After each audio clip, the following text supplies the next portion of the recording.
Merhaba arkadaşlar, kanalıma hoş geldiniz. Bu videomda yine harika bir fikirle sizlerleyim.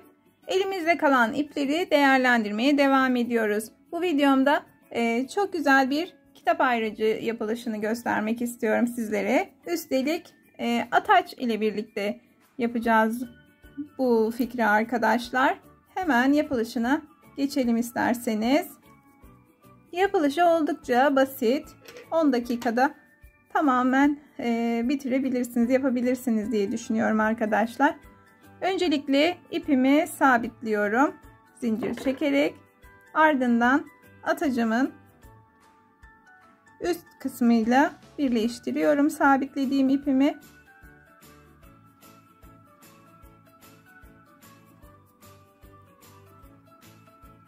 Sık iğne yapıyoruz arkadaşlar burada. Toplamda 7 tane olacak. 1, 2, 3, 4, 5,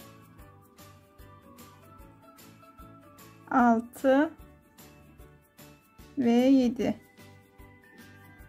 Şuradaki ipi keselim.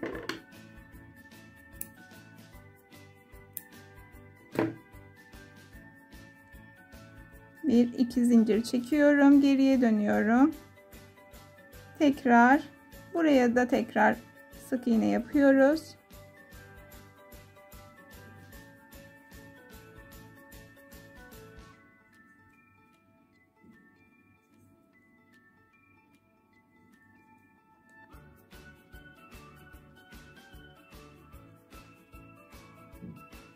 Evet, her gözün tepesine batarak tekrar sık iğne yaptık. Tekrar geriye dönüyoruz arkadaşlar. Fakat burada kaydırarak geliyoruz. Tam ortaya kadar kaydırarak geliyoruz. Şimdi arkadaşlar ortaya geldik. Burada 15 tane zincir çekiyoruz.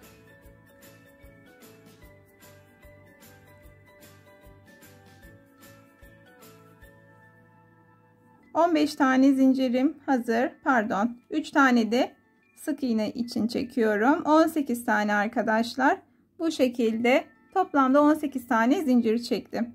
3 tanesini atlıyorum. Dördüncünün tepesine batıp ikili trabzan yapıyorum. Tekrar doluyorum. Aynı göze ikili trabzan yapıyorum. Tekrar doluyorum.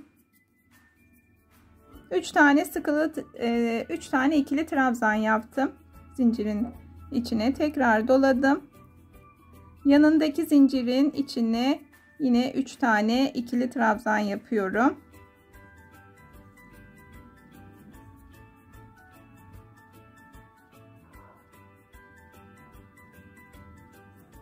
Evet, 3 tane ile doldurduk. Doluyorum. Yanındaki zincirin içine tekrar 3 tane ikili trabzan yapıyorum.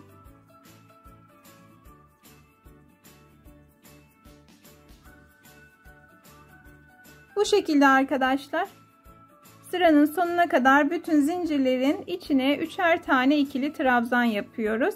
Ben buraya geldiğimde, sıra sonuna geldiğimde tekrar devam edeceğim.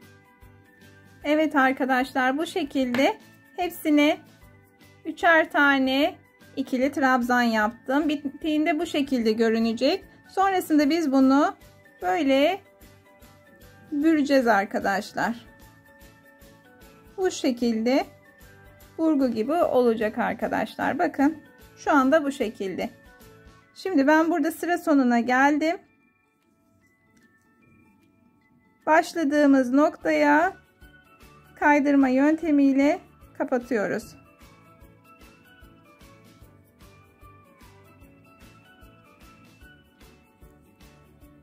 Evet, kaydırma yöntemiyle kapadık arkadaşlar. Tekrar burada 18 tane zincir çekeceğiz.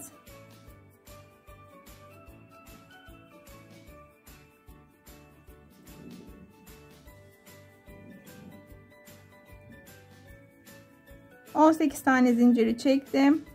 Doladım. 3 taneyi bırakıyorum. Dördüncüye batıp ikili trabzan yapıyorum. Aynı göze 3 tane dolduruyorum. Doluyorum. Yanındaki göze batıyorum. Aynı gözle tekrar 3 tane ikili trabzan yapıyorum. Bu şekilde arkadaşlar bu sırayı da sıra sonuna kadar aynı şekilde bir zincirin içine 3'er tane ikili trabzan yaparak devam ediyoruz. Evet arkadaşlar, aynı şekilde yine burada da aynı şekilde burgumuzu yapalım. Ve başlangıç noktasına kaydırma yöntemiyle sabitleyelim. Burada tekrar 18 tane zincir çekiyoruz.